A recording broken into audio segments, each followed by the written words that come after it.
Ladies and gentlemen, imagine holding a piece of the cosmos in your hand, an element so rare that it took the collision of neutron stars to create it, an element that never corrodes, an element that has witnessed the rise and fall of empires, and an element which is relevant even today. Of course, I'm talking about gold. Indian households hold around 30,000 tons of gold. 30,000 tons. This is valued at around $2.4 trillion, which is almost 75% of our GDP. This is more than the combined holdings of the central banks of the top 10 countries in the world: USA, China, Russia, Japan, Germany, Italy, France, India, and the list goes on.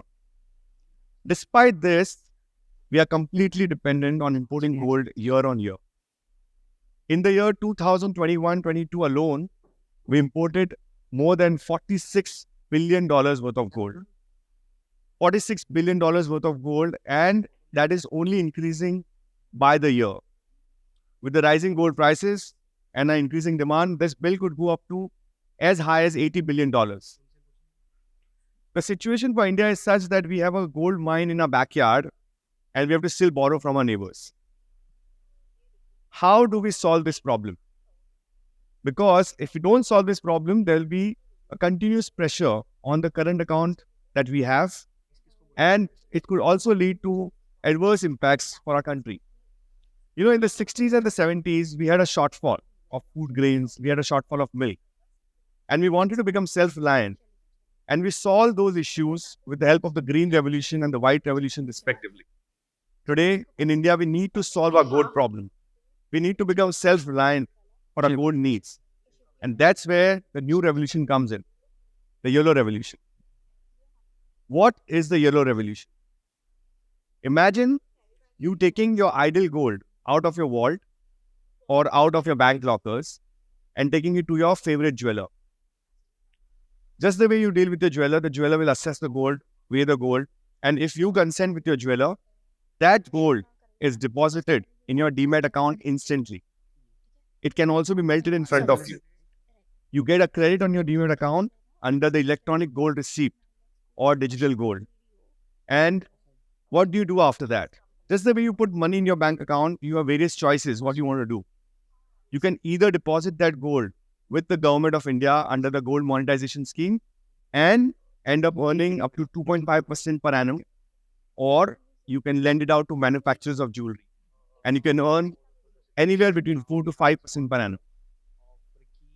This, mind you, is in addition to the 11.7% return that gold has given in the last 20 years on an average. The combination of lease income and the price rise of gold can be a huge wealth generator for every one of you. Now, for the manufacturers, instead of borrowing money from the banks, this turns out to be a cheaper alternative. Also, for them, it's less complicated because they don't have to hedge the gold price. They don't have to hedge the rupee. Anyway, you will be surprised to know that most of the jewelers today still maintain their accounts in gold grams and not rupees. So for them, it becomes a natural progression. And for our nation, imagine if we end up mobilizing even a fraction of our household gold, say 2 to 3%. It will solve our India import problems to a great extent. If India ends up saving $50 billion, it can be used for infrastructure projects. That's where the Yellow Revolution can help. Gold is so rare that all the gold mined in history, throughout, can fit in this auditorium and will still have some space. It is rare, it is divisible, it is durable, and it has a global appeal, and hence it's a perfect currency. From the pharaohs of Egypt to the empires of Rome and China, gold has always been a symbol of power and wealth. Gold has always been the backbone of economies worldwide for centuries. In fact, after the World War II, the countries got together and established a system called Bretton Woods system. What used to happen under that system is that all the currencies were pegged to the US dollar, and the US dollar could be exchanged for gold at a fixed price of $35 per ounce. This led to a stable exchange rate mechanism. But in 1971, President Nixon had to abolish this. There were various reasons, but the main reasons were that there was a lot of pressure on the US dollar and there was a lot of deficit on the balance of payment in the US. Thereafter, as we know, the world is dependent on one single currency worldwide, the US dollar. What is happening is that there is a lot of inequality. There is a lot of instability because of the dependency on one single currency. In the recent times, you've seen there's a lot of havoc created because of that. There are a lot of sanctions on various countries. Just after the pandemic, during the pandemic and after, US added $13 trillion to the money supply through quantitative easing and infrastructure investments. This was unprecedented and it led to high inflation not only in the US but worldwide. You have seen that the prices of so many things worldwide have gone up after the pandemic. In the recent years, we have seen there are cryptocurrencies like Bitcoin and Ethereum that have come up as other alternatives. But they have their own set of problems.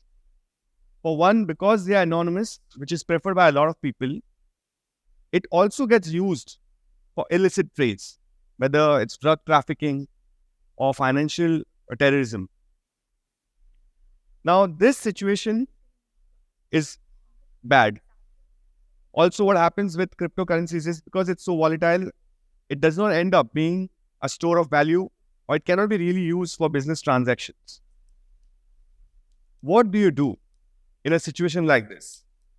Can we have an alternative, a neutral alternative, a stable alternative, which combines the best of both worlds, the stability of a national currency and the efficiency of a digital currency?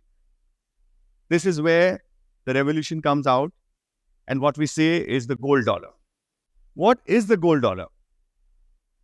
Imagine a new global currency, which is partially backed by gold, built on the blockchain mechanism and technology, and it is regulated and monitored by a centralized institution, which is global in nature, like the IMF. This is a radical idea, but time has come for it to be implemented. This is the kind of currency which could be required by the world.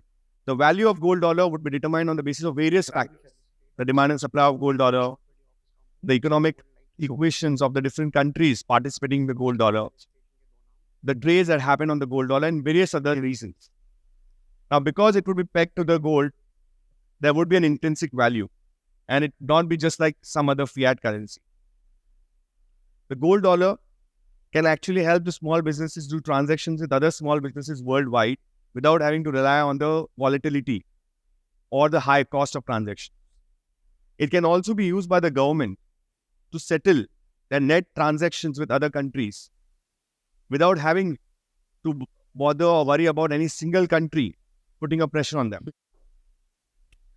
Now, what will happen with the gold dollar is that there will be a lot of stability, there will be a lot of control, there will be a lot of efficiency.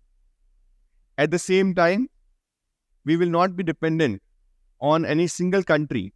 It will be a centralized financial institution which is monitored and regulated. Now, you must be thinking that all these ideas are revolutionary, could be radical. Can they be implemented? And I would say, yes, they can be implemented. Obviously, there will be a lot of challenges. In India, for example, we are so emotionally attached to our physical gold that it will be a challenge. Globally, to implement something like a gold dollar, it will require unprecedented international cooperation. But imagine if we put this effort and if we actually see the reality happening, it would benefit so much that all the efforts will be worthwhile. It would transform India's affinity, the cultural affinity that we have with gold, and lead to economic growth. For the global market, gold dollar could help in bringing about a stable and more predictable financial situation. From the rings in our fingers to the foundation of global finance, gold has evolved with time. It's time for the next evolution in gold. The yellow revolution is just not an effort to mobilize idle gold from the households or bring about a new global currency. It's changing the very behavior that we have as humans with the world's oldest form of wealth, gold. If we can implement the yellow revolution, it will bring about a huge difference.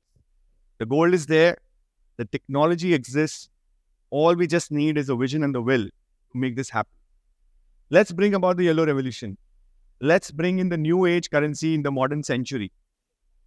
And you never know, we might just end up saying as good as gold dollars instead of saying as good as gold. Thank you. And remember, my friends, stay golden.